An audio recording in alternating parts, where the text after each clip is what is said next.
Can I survey just one line of your parcel? Can I survey just one property line or just one segment of the boundary? I would say I probably get a phone call with that question, I don't know, once a week, maybe, a couple times a month at least. So here's the short answer. No, I can't. I can't just survey one line of your parcel. Now, I want to explain why that is. So there's a longer answer there. But before I get into the longer answer, let me just tell you what I think as a land surveyor, as a boundary surveyor, when you get on the phone with me and you ask me that question. So I immediately think of two things. I think to myself, this potential client wants the cheapest possible solution they can find to their problem, right? Which when you're dealing with real estate is usually not a good idea. Second, I think to myself, this is somebody that's already picked a fight with one of their neighbors, and that's why they only care about one line, right? They don't care about the whole parcel. They just care about the line they're fighting over. So that's what I normally think. So in both those cases, that means you're probably not a good fit for me, right? You're not a good fit for my team. If you're picking fights with your neighbors over real estate and then want to be cheap, I probably don't want to work for you. But let me explain why I can't just survey one line of your parcel. Because it maybe that's not true. Maybe you aren't cheap. Maybe you aren't picking a fight with your neighbor. Maybe somebody told you. Maybe maybe got a bad advice from somebody, a real estate agent or a title person or somebody like that. So let me explain for those folks. Let me explain to you why I can't just survey one boundary or one property line. So there's a number of reasons why that is, but let's assume for the purposes of this immediate discussion that you have a parcel and the line that you want to have surveyed has a monument on marking each end of the line.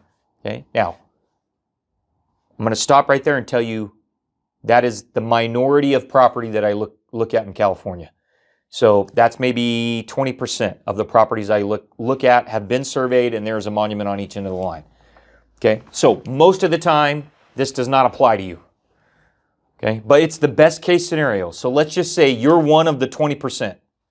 You own a parcel that just happens to be one of 5 that has been surveyed, in the last 40 or 50 years and was marked by monuments. There's a monument on each end of the line.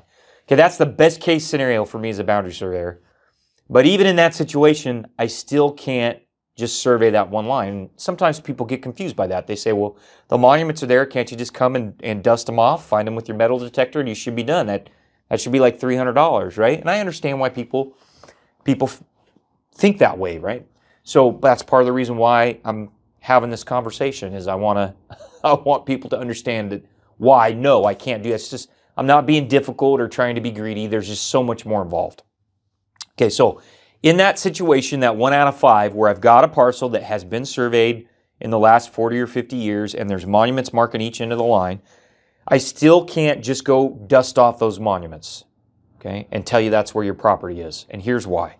Okay, number 1, I have to confirm the location of those 2 monuments with the monuments that are adjacent to them, right? Because monuments move. You might say, what do you mean monuments move? Well, landowners move monuments. Sometimes construction projects will take monuments out and they'll get put back, but they aren't put back property. Monuments can move in a landslide. There's all kinds of reasons why. Excuse me. All kinds of reasons why monuments might move. The most common reason is somebody's moved the monuments. A landowner or a neighbor has moved the monuments. So if I just go dust off the monument, even if I think it's the right monument on each end of the line, I don't know that those monuments are in the right place unless I do some measurements, right? I need some of the context. Okay, so that's the first reason. The second reason is I have to answer some questions about those monuments, right? I can't just find an old rusty pipe where I think the property corner is and say, oh, that must be the monument, right? I need to know some things. So I need to know who set that monument. Was it a surveyor? Was it an engineer? Was it a landowner? How did they set it? Right? How did they calculate the position where that monument was supposed to go? What kind of equipment and tools did they use to put the monument back? Did they follow a proper procedure? right? Did they set the monument where the sun was shining instead of in the shade because it was a cold day? I mean, you'd be amazed at all the kinds of crazy stuff that happens, right? When was the monument set? Was it set last week or 100 years ago? Because that makes a difference in certain circumstances. And why was the monument set? Was it set as part of a boundary survey? Was it set as part of a construction survey? Was it set as part of a right-of-way survey? All of those things might change whether or not that monument actually legally represents the position of the corner. And then I need to evaluate physical evidence, right? So I need to determine if I have a survey that says this is the monument set to mark each end of this boundary, I need to ask myself, is the monument that I found, does the physical evidence, the physical character of that monument match what I'm supposed to find from the previous survey? Okay, so if the survey called for a 2-inch iron pipe tagged PLS 8489, is that what I found? We found a pipe. Okay, that's great. Was it 2 inches or was it an inch? Did it have a tag? Did it not have a tag? If it had a tag, was it PLS 8489 or a different number, right? What happens if I go out to your property and I look where the property corner is supposed to be, and instead of finding that 2-inch iron pipe with a tag with PLS 8489, I find a rebar with a plastic cap with PLS 4444. Now what do I do? Where'd that guy come from? How did he get involved? Okay, so I have to ask those questions. So I need to evaluate the physical evidence. Okay, then I need to say, if those monuments, so best case scenario, I go out, I find the monuments, I think I find the monuments I'm supposed to find.